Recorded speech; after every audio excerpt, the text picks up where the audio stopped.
Patriots, lovers of democracy, truth, and justice, believers in peace, freedom, and the American way. It is Sedition Day. Now, eventually some official brand may come out for today. I am proposing Sedition Day. And, I'll explain exactly why in just a moment. But number one, and just to give you an overview of our day, overthrowing democracy is not the same thing as protesting police violence, contrary to what you may have read in all the responses to my tweet yesterday afternoon. As Biden told us, we stand at an inflection point of history. The fate of democracy here and around the world is actually hanging in the balance. Hopefully our Attorney General was listening to President Biden's speech this morning. I'll get to that, as I said. Also, House progressives to restore American democracy have endorsed legislation to add 4 new seats to the Supreme Court. Good on them. In our second hour, Jasmine Ulloa will be here, who was inside the Capitol on January 6th, is going to drop by. Jimmy Carter weighs in on the depravity of Donald Trump. He's got an op-ed today in the, I believe it's the Washington Post. Tess Owen will be with us about what the Proud Boys have done, how they've essentially reinvented themselves after January 6th. And it's a trap. We'll get into that in the third hour of the program. Mitch McConnell is now saying, oh, yeah, well, maybe we should reform the Electoral Count Act. It's a trap. I'll tell you exactly why and all the details in our third hour. So there is a lot to cover today, an awful lot to cover today. And I want to start out with with my rant from today, which is kind of a follow-on to this tweet from yesterday. Today's rant is titled, over at HartmannReport.com, is titled Sedition Day, Overthrowing Democracy is not the same thing as protesting police violence.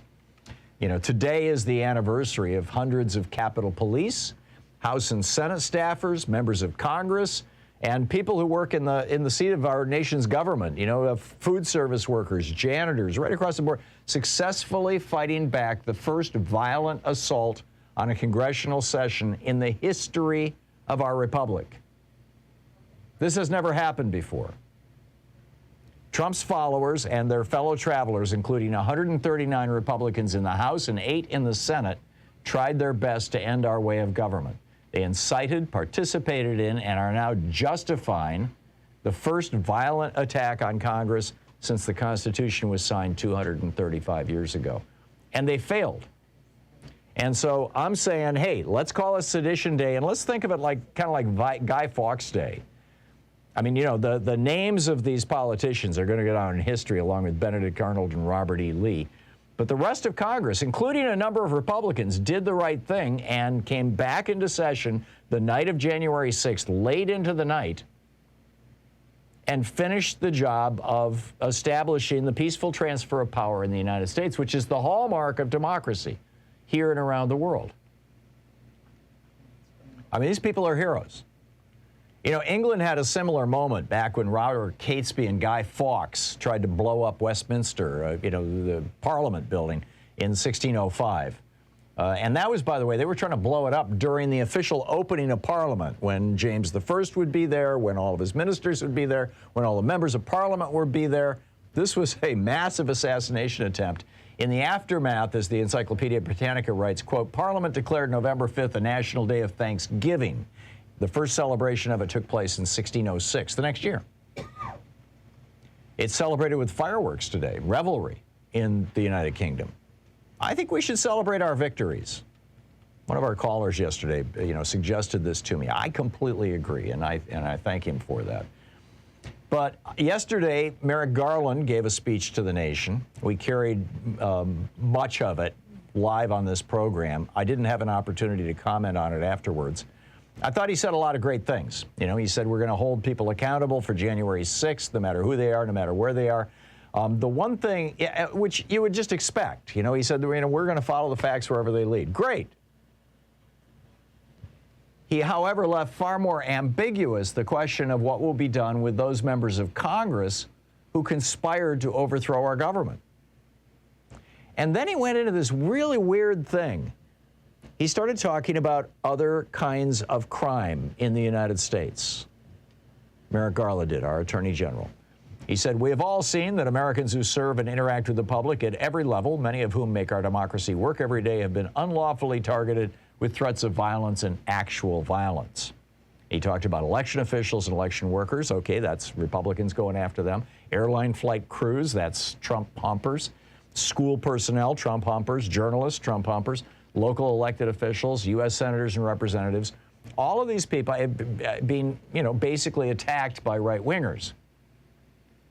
But then he gets into this weird exception. There was this one guy who went out and killed the husband or the son of a federal judge. He says in 2020, a federal judge in New Jersey was targeted by someone who had appeared before her in court.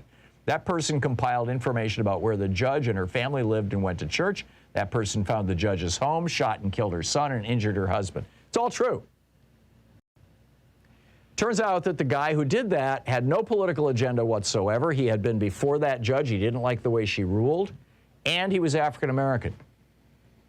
And already his picture is popping up on right-wing websites like, hey, Merrick Garland called out this guy. And his crime was completely unrelated to January 6th. So it's totally weird that Garland would mention this and then follow it with this sentence.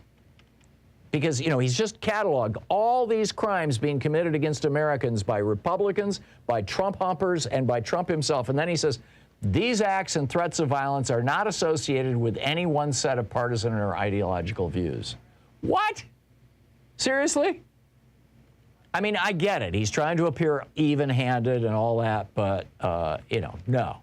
So I tweeted about this yesterday afternoon after I got off the air, after I'd finished hearing all of Merrick Garland's speech. I tweeted, "I can't believe I just heard Garland say essentially that political violence is a problem on both sides. This both sidesism is a cancer in our political and media arenas that simply gives more license to neo-fascists who advocate, threaten, and then use violence. I'm astonished." That's what I tweeted. And somebody must have, or Twitter's algorithm or whatever, somehow it got into the right-wingosphere. And all these trolls came out. And, a lot of them people who have 16 followers or 3 followers, and even so presumably even foreign trolls came out and started posting pictures of riots in Portland, right? And riots around the country that had to do with Black Lives Matter and Antifa. And there were actual riots and there was actual property destruction. Those people were not trying to overthrow our government. I have got it. I mean, it's amazing. In fact, I encourage you to look at my tweet from yesterday afternoon and just look at the responses to it. It's mind-boggling. The new Republican strategy is to say, oh, you're upset that we tried to overthrow the government on January 6th?